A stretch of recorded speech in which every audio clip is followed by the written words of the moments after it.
Producers మధ్య ఉన్న అనారోగ్యకరమైన పోటీ వల్ల ఇండస్ట్రీకి చాలా ప్రాబ్లం ఎదురవుతుంది అనేది బయట ఒక టాక్ అండి. అంటే బ్యానర్స్ మధ్య ఆధిపత్య పోరు కానీ, ఇప్పుడు డిస్ట్రిబ్యూషన్ పరంగా కూడా లాస్ట్ టైం చూసాం ఆధిపత్య పోరు.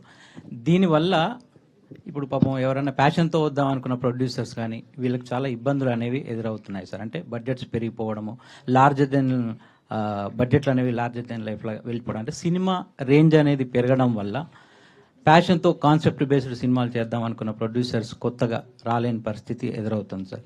అంటే దీన్ని ఫ్యూచర్లో బేసిక్గా ఫస్ట్ కరెక్షన్, ఆధిపత్య పోరు అనేది ఇక్కడ ఏముండదు. సో ఎవరి సినిమా వాళ్ళది, సక్సెస్ అవుతేనే కింగ్.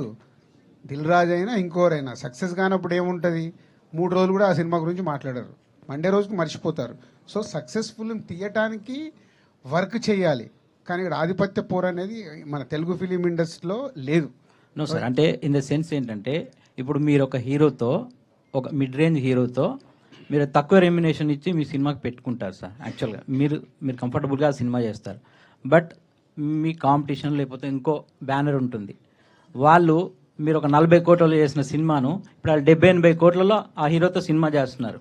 దాని రిజల్ట్ అనేది ఎంత వస్తుందో తెలియదు సార్. బట్ ఆ హీరో నెక్స్ట్ మీ బ్యానర్లో చేస్తున్నప్పుడు మీరు 40లో చేసిన హీరో నెక్స్ట్ ఇమీడియట్గా అతను కూడా మళ్ళీ 70-80 కోట్లు అడిగినప్పుడు దాని ఇంపాక్ట్ అనేది మీ బ్యానర్ మీద పడుతుంది కదా. నేను అడుగుతుంది వర్కౌట్ కాకుండా నేను ఎందుకు తీస్తాం?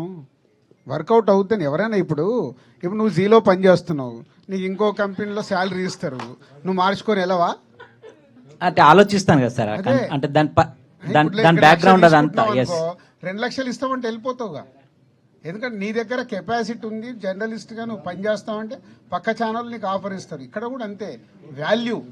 ఆ హీరోతో సినిమా ఆ హీరోతో సినిమా తీస్తే ఈ బడ్జెట్లో వర్కౌట్ అవుతుంది అనుకున్నప్పుడు తీస్తారు. ఎవరిని మనం ఆపలేము. అందుకే ఇక్కడ ఆధిపత్య పోరు ఉండదు అని చెప్పింది నీకు ఫస్ట్. అక్కడ కరెక్ట్.